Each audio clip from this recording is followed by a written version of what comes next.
പത്തനംതിട്ട ഓമല്ലൂർ വയൽ വാണിഭത്തിന് തുടക്കമായി. ഒരു മാസം നീണ്ടുനിൽക്കുന്ന കാർഷികോത്സവത്തിന്റെ സാംസ്കാരിക സമ്മേളനം ആരോഗ്യവകുപ്പ് മന്ത്രി വീണ ജോർജ് ഉദ്ഘാടനം ചെയ്തു.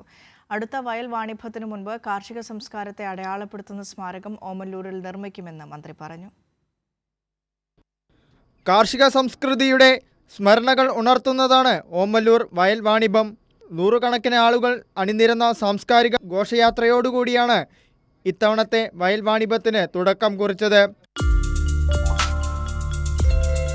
സാംസ്കാരിക സമ്മേളനം ആരോഗ്യവകുപ്പ് മന്ത്രി വീണ ജോർജ് ഉദ്ഘാടനം ചെയ്തു. 2025 ഓമല്ലൂർ വയൽ വാണിഭം മുൻ വർഷങ്ങളെക്കാൾ ഗംഭീരമായി വിപുലമായി ആഘോഷിക്കുന്നതിന് തീരുമാനിച്ചതിലും അത് സാധ്യമാക്കിയതിലും പ്രത്യേകമായ അഭിനന്ദനം ഈ അവസരത്തിൽ ഏവരെയും അറിയിക്കുകയാണ്.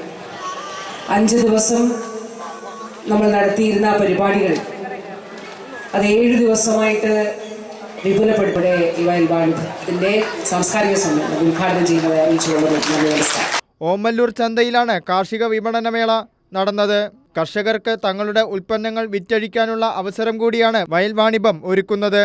കാച്ചിൽ, ചേന, ചേമ്പ് തുടങ്ങിയ എണ്ണിയാൽ തീരാത്ത വിധം കാർഷിക ഉൽപ്പന്നങ്ങളാൽ സമ്പന്നമാണ് ഓമല്ലൂർ വയൽ വാണിഭം. കൈരളി ന്യൂസ്, പത്തനംതിട്ട.